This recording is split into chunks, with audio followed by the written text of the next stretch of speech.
So Ilono ngayon no, pag-usapan ito tungkol sa mga pangyayari dito sa mundong ito no, kasamaan ng tao. So bakit nga ba mayroong mga kaguluhan sa mundong ito? Yung walang tigil na gera kahit saang bansa, walang tigil na patayan, idolatry, sexual immorality, or lahat ng uri ng kasamaan. So maraming nagtanong, bakit hinayaan daw ng Panginoon na mangyayari ito sa bawat tao? At ayaw daw, at bakit daw hindi ito pinigilan ng Panginoon na mangyari ito? Kung siya daw ay makapangyarihan. No? So bakit daw hinayaan niya na may mga gira, nagpapatayan kapwa Pilipino, nagpapatayan kapwa tao? Kung iisipin natin, tayong lahat magkakapatid. So nagkakagulo. So bakit daw hindi pinigilan ng Panginoon na mapigilan itong mga pangyayaring ito at magmahalan na lang lahat? So bakit daw, no? So hindi ba daw tayo minamahal ng Panginoon or inaabandon na ba tayo ng Diyos?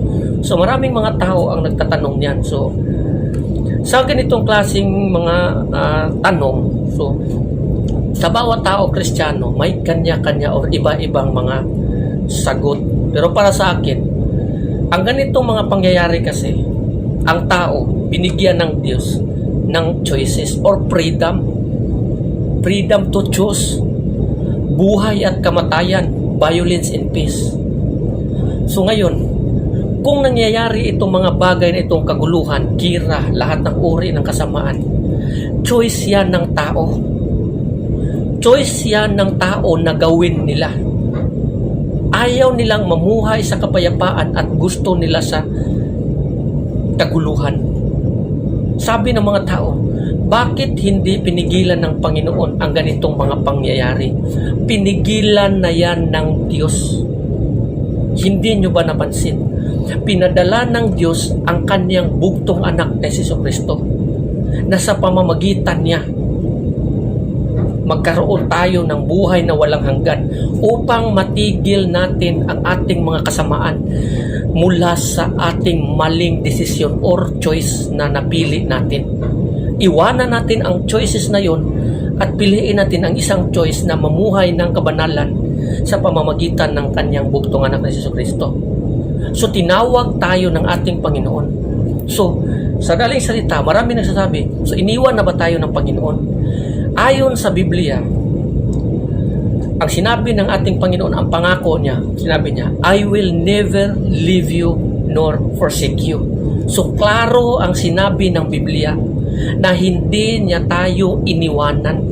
Hindi niya tayo iniwan sa ere. Sino ang nag-iwan ngayon? Ang nag-iwan ngayon ay ang tao dahil nga sa choices nga kanyang pinili. Mas pinili niya ang kaguluhan kaysa sa kapayapaan. Kaya noong doon sila sa kaguluhan, mas pinili nila ang gira, immorality, patayan, sexual immorality, rape, idolatry, idolaters, o ano pa mang uri ng kasamaan. Itong mga bagay na itong mga nabanggit, itong mga bagay na ito ay choices ng tao. Mas pinili nila ang paggawa ng mga bagay kasamaan kaysa mismo na mumuhay sa pagsunod sa kalooban ni Kristo. Itong mga bagay na ito ang siyang dahilan na tayo ay nalayo sa Panginoon. Pinadala ng ating Diyos ang kanyang bugtong anak na Jesucristo upang tayo ay tawagin, upang ipakilala sa atin na ang pinili nating choice nagbubunga ng kamatayan, upang tawagin tayo niya, ihatid tayo dito sa kabanalan sa ating Panginoong Jesucristo. Ngunit maraming mga tao na hindi nakikinig at sinabi nila, hinayaan ako ng Panginoon. Hindi ka hinayaan ng Panginoon. Tinawag ka ng Panginoon, ngunit pinamatigas mo ang iyong puso at ayaw mo makinig sa kanyang salita at patuloy ka pa rin tumatahak sa kadiliman sa kabila ng maraming babala na ang dulo ng daan na tinatahak ng kasamaan ay apoy na walang pagkapatay.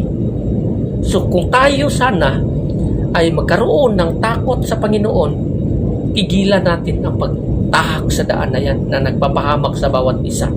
So ganun kasimple yun. So mag-ingat po tayo sa ating mga desisyon. So mali po ang mindset natin na tayo ay iniwanan ng Panginoon. pinahayaan tayo ng Panginoon. Hindi tayo inayaan. Hindi niya tayo iniwan ayon doon sa Biblia. Ang tao ang nang-iwan sa Panginoon. At pinili ng tao ang kamatayan kaysa mismo sa buhay. Ayon sa kasulatan, kung ang isang tao pinili niya ang kasamaan, di siya magkaroon ng kapayapaan. Kung piliin niya ang ating Panginoon Jesucristo, magkaroon siya ng kapayapaan sa pamamagitan ng ating Panginoon Jesucristo. Kasi ang sabi sa Biblia, Jesus Christ is the Prince of Peace. Kapayapaan yan.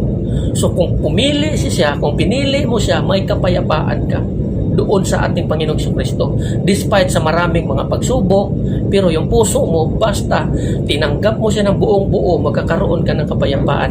Ngunit kung pipiliin mo ang choice na pagtahak sa kasamaan, wala ka talagang kapayapaan na matatamo dyan, kundi kamatayan at kalaglagan. So, bakit mo pipiliin ang ganong bagay? Na kung alam mo naman ang naghihintay ay apoy na walang pagkapatay, na siyang tutupok at lalamon sa bawat tao hindi sumasampalataya at nanalig sa Panginoon. So gusto kong malaman nyo na si Kristo ang tanging daan patungo sa Ama. Pinadala siya dito upang tawagin tayo na namumuhay sa kadiliman at ihatid sa liwanag.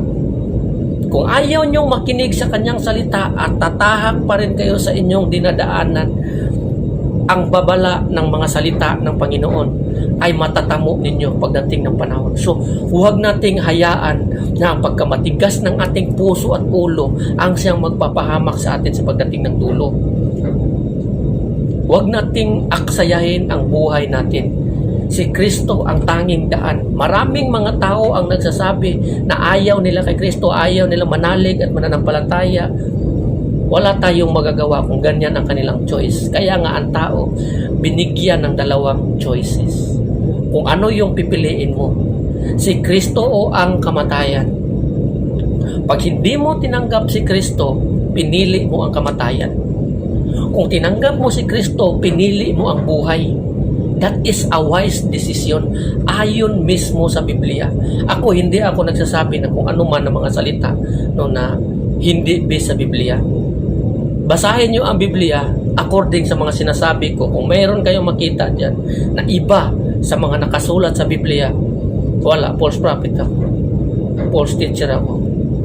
So ayon sa mga sinasabi ko, based yan sa Biblia. Kaya nga sinasabi ko, ang itong mga salitang ito ay hindi galing sa akin, kundi sa Kanya. Ini-explain ko kung ano ang sinasabi ng Biblia, kung ano ang sinasabi ng Kanyang salita, upang tayo mamuhay sa Kanyang salita.